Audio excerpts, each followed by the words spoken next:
हिंदू राष्ट्र सिर्फ एक नारा हो सकता है, और जो लोग हिंदू राष्ट्र का राग अलाप रहे हैं वो देश के आईन को, देश के संविधान को कुचलना चाहते हैं।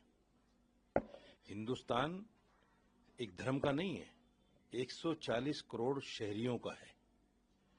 अगर हिंदू राज होगा तो हिंदुस्तान का संविधान मर जाएगा, संविधान नहीं बचेगा फिर। क्योंकि हम देखते हैं जो भी इस्लामिक देश हैं जहां कुरान के जहां कुरान के उसूल चलते हैं, कुरान इस्लाम के हिसाब से देश चलता है, वहां फिर लोकतांत्रिक देश नहीं रहता, वो धार्मिक देश हो जाता है। वो तो कह रहे हैं कि जो यहाँ पे मेजोरिटी है, मतलब हिंदू के जो संस्कृति है उसको अप्रिशिएट करना चाहिए, सराहना करनी चाहिए, ना कि विरोध करना चाहिए। नहीं, अब आप देखिए कि दुबई में 8% हिंदू है, बिल्कुल सेफ है। ओमान में 5% हिंदू है, बिल्कुल सेफ है। सऊदी अरब में 15% हिंदू है, बिल्कुल सेफ है। यहां हिंदुस्तान में 80% हिंदू होकर सेफ नहीं है। ये बड़ा अजीब, मतलब हंसी आती है ये बात सुनकर। और ऐसा मुल्क, जिस मुल्क में प्रधानमंत्री से लेकर चपरासी तक हिंदू है, सारे कोर्ट के जजेस हिंदू हैं, आईएएस, आईपीएस, डीजीपी सब हिंदू हैं, और फिर भी यहाँ 80% हिंदू खतरे में है। ये हिंदू राष्ट्र का नारा और हिंदू को खतरे में बताना, ये सिर्फ वोट बैंक की राजनीति है। इसका संविधान के आईन से, संविधान से कोई लेना देना नहीं है। मैं मानता हूं कि आरएसएस एक बड़ा संगठन है, उसके प्रमुख को बहुत सोची समझी बातें करनी चाहिए। ये कंट्रडिक्शन जो उनकी बातों में आता है, कभी वो कहते हैं कि मुसलमान के बगैर हिंदुस्तान का वजूद नहीं, मुसलमान था, है और रहेगा। कभी कहते हैं यहां का रहने वाला हर आदमी हिंदू है, मुसलमान को मानते ही नहीं। तो ये जो इस तरह का कंट्रडिक्शन है उनकी बातों में, उसको कम से कम सोच के बोलें। क्योंकि आज मीडिया का जमाना है, सोशल मीडिया बड़ा एक्टिव है, आपके सारे बयानात को लाइन से लेके आ जाता है। आपने फला टाइम ये कहा था, फला टाइम ये कहा था। तो सुन लीजिए, हिंदू राष्ट्र सिर्फ एक नारा हो सकता है।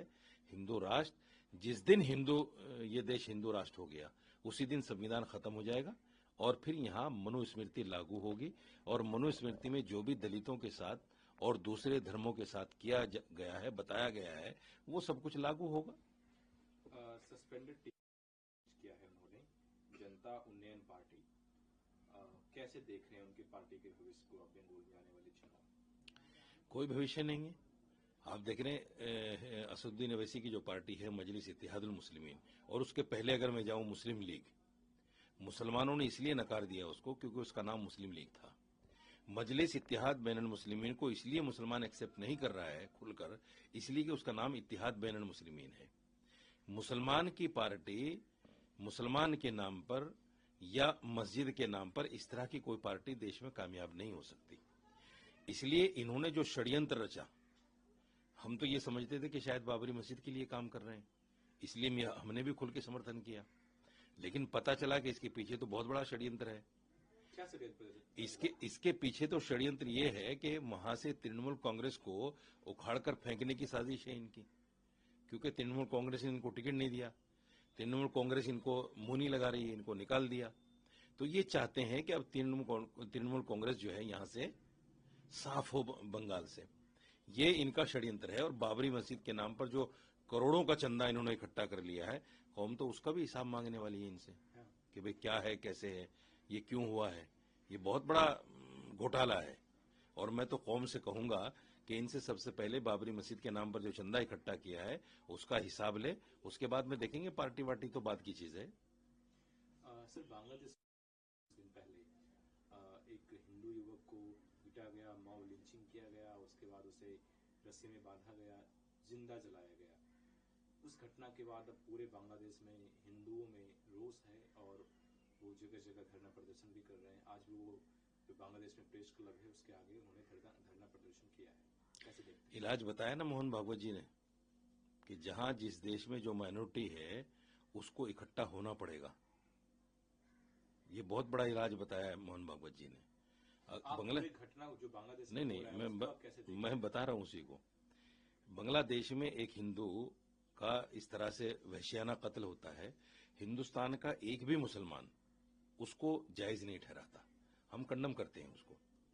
लेकिन मोहन भागवत जी, जब यहाँ मुसलमान की मॉब लिंचिंग होती है, अभी हाल ही में मोहम्मद ताहिर की मॉब लिंचिंग हुई है, आप उस पर एक बार नहीं बोलते। यहाँ माइनॉरिटी 40% माइनॉरिटी है, 40 नहीं 25 लगाइए 20 लगाइए, यहाँ है हिंदुस्तान में, मुसलमान खास तौर से, दूसरों को छोड़ दीजिए। आप माइनॉरिटी के लिए एक बार आवाज नहीं उठाते। आपको बांग्लादेश का हिंदू तो याद आता है, अपने देश का मुसलमान याद नहीं आता जब उसकी मॉब लिंचिंग होती है। तो ये रेसिज्म है, ये एक तरह से हिंदुओं को उकसाने वाला काम है। सवाल ये है कि बांग्लादेश में अगर हिंदू को मारा जा रहा है, मुसलमान भी कंडम कर रहा है, नहीं होना चाहिए। ये सरकार टू सरकार बात होनी चाहिए। आप कहते हैं हम तो सरकारी ऑर्गेनाइजेशन है ही, सॉरी सियासी ऑर्गेनाइजेशन है ही नहीं, और आप बातें सियासी करते हैं। आपको तो सरकार के ऊपर छोड़ना चाहिए सारी चीज, सरकार देखेगी उस बात को अगर जुल्म हो रहा है कहीं, क्योंकि सरकार के अपने मामलात होते हैं दूसरी सरकार से। सवाल ये है कि आप यहाँ के मुसलमान के लिए भी आवाज उठाइए, तब आपकी आवाज बांग्लादेश के हिंदू तक कारगर साबित होगी। अगर आप यहाँ के मुसलमान के लिए आवाज नहीं उठाएंगे तो आपकी आवाज बांग्लादेश तक नहीं जाएगी। आज केरल में भी एक युवक से मारा गया। अब जो केरला गवर्नमेंट है वो कह रही है कि संघ का ये है पॉलिटिक्स दिखाता है केरला। नहीं, देखिए असल में क्या है, देश के अंदर एक प्रॉक्सी वार छिड़ गई है, घात लगाकर मारना जिसको कहते हैं। ये मॉब लिंचिंग उसी की शुरुआत है। जैसे ही कोई मुसलमान मिलता है दाढ़ी टोपी वाला, उससे पहले तो वंदे मातरम बोलने को कहा जाता है। अगर वो वंदे मातरम नहीं बोलता है तो उसकी मार पिटाई होती है, और यहाँ तक कि मॉब लिंचिंग भी हो जाती है। तो ये जो प्रॉक्सी वार छेड़ी है कुछ ऑर्गेनाइजेशंस ने, इसका खमियाजा तो अच्छा नहीं होगा देश में। जिस दिन मुसलमान उठ खड़ा हुआ इसके खिलाफ, उस दिन हालात ज्यादा खराब हो जाएंगे। इसलिए मैं कहता हूं सरकार से कि ये जो प्रॉक्सी वार है इसको रोकने का काम करे सरकार। हिंदुस्तान का एक भी नागरिक मरता है, चाहे वो हिंदू है, मुसलमान है, सिख है, ईसाई है, दलितों के साथ किस तरह बुरा सलूक हो रहा है, दलितों को किस तरह बांध बांध के मारा जाता है। तो ये जो कुछ हो रहा है ये अच्छा नहीं हो रहा है देश में। सरकार को चाहिए ऐसे लोगों का संज्ञान लें और इनको फांसी की सजा दें, इससे कम सजा ना दें। जो भी इस काम में लुप्त हैं, जो मॉब लिंचिंग कर रहे हैं, इनको फांसी की सजा होनी चाहिए, कहीं भी हो। मैं तो कहता हूं बंगाल में भी अगर किसी हिंदू को मारा है वहां भी उसको फांसी की सजा होनी चाहिए, क्योंकि इस्लाम ये कहता है कि बेगुनाह किसी को मारना ऐसा है जैसे पूरी इंसानियत को मार देना। तो फिर चाहे वो बांग्लादेश में हो, चाहे हिंदुस्तान में हो या पाकिस्तान में हो, इस्लाम के उसूल तो सब जगह एक है ना। जी कहा है कि बांग्लादेश में जो कुछ हो रहा है वो चिंताजनक है। जो अंतरिम सरकार है उनसे देश संभल नहीं रहा है, और उनके राजनायक जो यहाँ पे हैं वो चिकन नेक और भारत को तोड़ने की बात कर रहे हैं, ये चिंताजनक है। इस पे भारत को अगर रिस्पॉन्ड करता है तो बांग्लादेश को बुरा नहीं लगना चाहिए। कैसे देखते हैं इसको? शेख हसीना को चाहिए कि बांग्लादेश जाए, जाके उस काम को रोके जो कुछ गलत हो रहा है। आप यहाँ छुपे हुए बैठे हैं, आपको वहां फांसी की सजा हो चुकी है, और आप यहाँ छुपे हुए बैठे हैं और बता रहे हैं कि जो कुछ हो रहा है गलत हो रहा है। गिरते हैं शहसवार मैदान जंग में, वो तिफल क्या गिरे जो घुटनों के बल चले। आप यहाँ बैठकर अगर बातें करेंगे बांग्लादेश की तो क्या असर होगा उसका? आप जाइए, सामना कीजिए ना कोर्ट का, और जो कुछ हो रहा है उसको वहां अपने देश में जाकर उसका मुकाबला कीजिए, तब तो अच्छा लगेगा। नहीं तो सरकार तो अपना काम करेगी। सरकार को आपसे कोई सलाह लेने की तो जरूरत नहीं है। जो भी फॉरेन पॉलिसी है सरकार की उसके तहत काम होगा जो भी होगा। शेख हसीना यहाँ जो रह रही है उसको यहाँ नहीं रहना चाहिए, उसको देश छोड़ देना चाहिए। आपको लगता है कि शेख हसीना की वजह से ही अगर वो भारत में, इसलिए भारतीयों के प्रति वहाँ पे हिंसा हो रही है? नहीं, बिल्कुल सच्चाई है ये। देखिए, वहां के लोगों में जो शेख हसीना के प्रति रोष है, उसको अगर पता चलेगा कि वो हिंदुस्तान में है तो जाहिर बात है हिंदुस्तान के खिलाफ काम करेंगे। ये तो कॉमन सेंस है। अगर मैं किसी के दुश्मन को पनाह दूंगा तो वो मेरे खिलाफ ही कार्रवाई करेगा ना, सीधी सी बात है। तो हिंदुस्तान का जो भी आदमी उनको मिलेगा या हिंदू नाम से जो भी आदमी मिलेगा उसके खिलाफ तो कार्रवाई करेंगे ना वो। सरकार को चाहिए इनको डिपोर्ट करें। अगर आप जो घुसपैठिए हैं उनको बाहर भेजना चाहते हैं, ये भी तो घुसपैठिया है। इसको आप कैसे, भाई अगर सरकार इसकी होती या वहां की सरकार से इसको कह दिया जाता भाई आप अपने पास रख सकते हो, तो फिर तो ठीक था। ये तो घुसपैठिया है, इसको तो भगाना चाहिए यहाँ से।